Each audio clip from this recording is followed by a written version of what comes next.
ये ठंड जो है अब दस्तक देने ही वाली है। ऐसे में दिल्ली वासियों को दोहरी मार का डर सताने लगा है, क्योंकि पिछले कुछ सालों में सर्दी के मौसम में राजधानी में हवा की गुणवत्ता जो है इतनी प्रभावित हो जाती है कि सांस लेना भी दूभर हो जाता है। ऐसे में इस बार दिल्ली सरकार ने प्रदूषण पर नियंत्रण की पूरी तैयारी का दावा किया है। इसके लिए सरकार ने 15 सूत्रीय एक्शन प्लान भी बाकायदा तैयार किया है। इसी को जमीन तक उतारने में सरकार जो है ग्रीन वॉर रूम बड़ी भूमिका निभाएगा।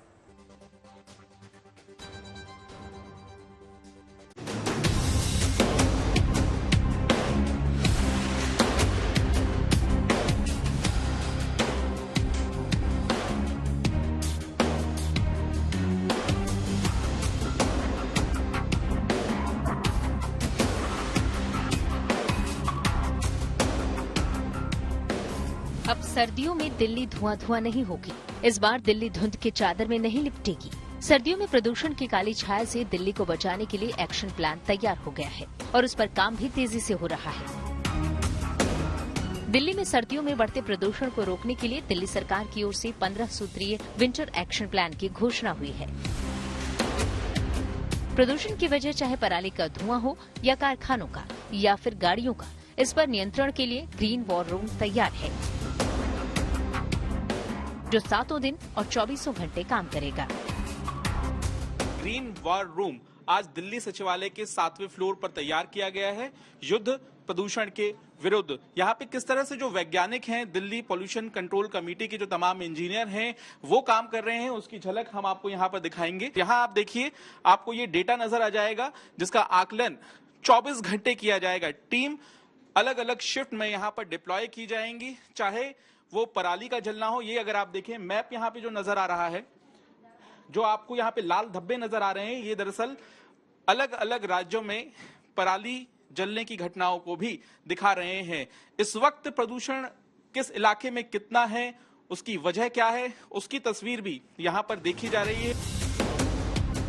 इस ग्रीन वॉर रूम से दिल्ली सरकार के 28 विभाग जुड़े हैं, ताकि प्रदूषण कहीं भी हो, कैसा भी हो, उसकी तुरंत जांच हो और उसके निपटारे का समाधान भी तत्काल ढूंढा जा सके।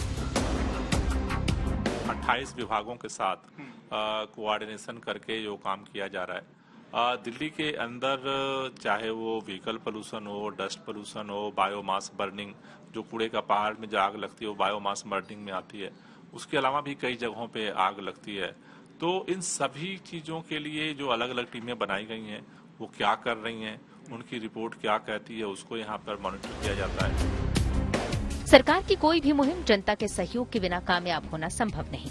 लिहाजा दिल्ली के पर्यावरण मंत्री लोगों से इस मुहिम में जुड़ने की अपील कर रहे हैं। इसके लिए उन्होंने उपाय भी सुझाया, ग्रीन दिल्ली ऐप, जिसके जरिए लोग प्रदूषण से जुड़ी शिकायतें ग्रीन वॉर रूम तक पहुंचा सकते हैं, जिस पर तुरंत एक्शन लिया जाएगा। जो है ग्रीन दिल्ली ऐप जो लॉन्च हुआ है, उसको दिल्ली का कोई भी व्यक्ति अपने मोबाइल में डाउनलोड कर सकता है। कहीं भी अगर इस तरह कोई घटना दिख रही है, वो तुरंत हमें कंप्लेन कर सकता है। वार रूम से उसको मॉनिटर किया जाता है। फिर वो सभी 28 विभाग एमसीडी से संबंधित है, एमसीडी को भेजते हैं, और अगर पीडब्ल्यूडी से तो उसे कोऑर्डिनेट करते हैं, और ये वार रूम कोशिश करता है उसका फॉलो अप करके कि उसका जल्द से जल्द समाधान। आने वाली समस्याओं के निपटारे के साथ साथ ग्रीन वॉर रूम में तैयारी उनसे निपटने की भी है जो पिछले साल प्रदूषण की वजह बनी। इसके लिए दिल्ली के 13 हॉटस्पॉट की पहचान की गई है और वहां प्रदूषण फैलाने के करीब 3,500 सोर्स भी, ताकि प्रदूषण को पहले ही कम किया जा सके। 13 हॉटस्पॉट आइडेंटिफाई किया है और इसी को यदि हम कंट्रोल कर लेते हैं, इसके आसपास के पोल्यूशन को भी कंट्रोल कर लेते हैं, तो हम दिल्ली में AQI लेवल जो है वो काफी हद तक कम कर सकते हैं। और इसमें हमारे इंजीनियर्स लगे हुए हैं जो पूरे समय मॉनिटर कर रहे हैं। जहां जहां पोल्यूशन सोर्स आइडेंटिफाई होते हैं उसमें पानी का छिड़काव करते हैं और उसमें एक्शन ले रहे हैं। पराली के धुएं पर कंट्रोल के लिए दिल्ली सरकार पहले ही पूसा इंस्टीट्यूट के साथ मिलकर काम कर रही है। दिल्ली में धूल प्रदूषण से निपटने के लिए भी 12 एजेंसियों की जिम्मेदारी तय है। मतलब प्रदूषण दिल्ली के किसी भी कोने से हो, कैसे भी हो, उस पर प्रहार की पूरी तैयारी है।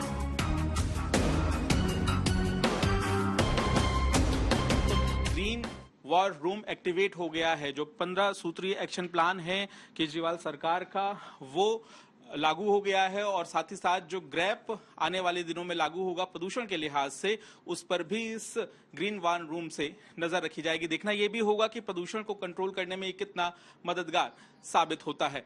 कैमरामैन अजय ठाकुर के साथ पंकज जैन,